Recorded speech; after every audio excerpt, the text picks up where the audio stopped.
কখনো কি ভেবে দেখেছেন ফ্যাক্টরিতে কয়েন বা পয়সা কিভাবে তৈরি হয়? দেখুন, এখানে কিভাবে কয়েন তৈরির জন্য খণ্ডগুলোকে মাপমতো কেটে নেওয়া হচ্ছে। আর এই ধাপের মতোই ফ্যাক্টরিতে কয়েন তৈরির অন্য ধাপগুলো আপনাকে বিস্মিত করবে। চলুন তাহলে এ ব্যাপারে বিস্তারিত তথ্য জেনে নেওয়া যাক। কয়েন তৈরির মহাযজ্ঞ শুরু হয় 1200 ডিগ্রির মতো ভয়ানক তাপমাত্রায় নিকেল, লোহা এবং স্টেইনলেস স্টিল গলানোর মধ্য দিয়ে।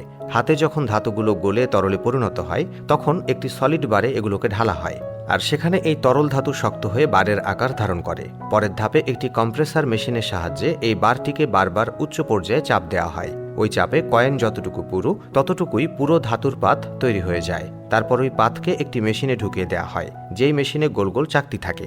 চাকতিগুলোর সাহায্যে সেই পাতের উপর চাপ দেওয়া হয়। এর ফলে মেশিন থেকে কয়েনের অসংখ্য আকার বেরিয়ে আসে। এই মেশিনটি দ্রুত কাজ করতে পারে।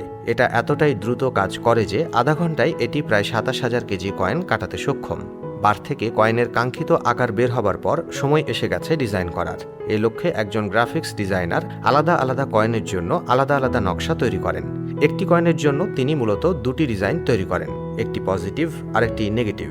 আর ওই ডিজাইনের উপর সরকার অনুমোদন আসা সাপেক্ষে সেটি মধুরণের জন্য চলে যায়। এই কাজটি মূলত একটি মেশিনের মাধ্যমে সম্পূর্ণ করা হয়, যেখানে চাপ দিয়ে প্রতিটি কয়েন খুব দ্রুত নকশায় স্থাপন করা হয়। একই পাশে ডিজাইন প্রিন্ট করার কাজ শেষ হলে অন্য পাশে ডিজাইনও একই মেশিন দ্বারা প্রিন্ট করা হয়।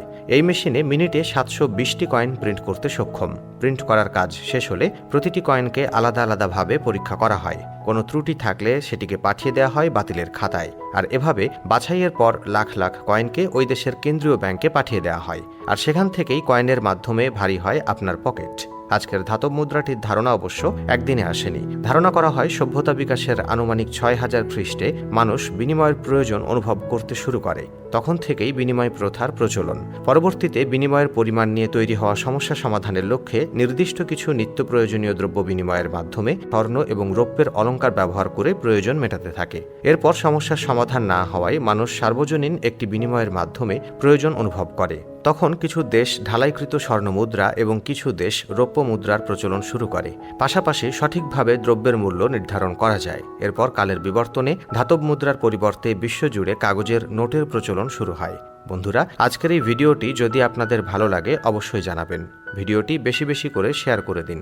10,000 লাইক হলে আমরা পরবর্তীতে কাগজের নোট কিভাবে বানানো হয় সেটি আপনাদেরকে দেখাবো। সে পর্যন্ত সবাই ভালো থাকুন, সুস্থ থাকুন। আল্লাহ হাফেজ।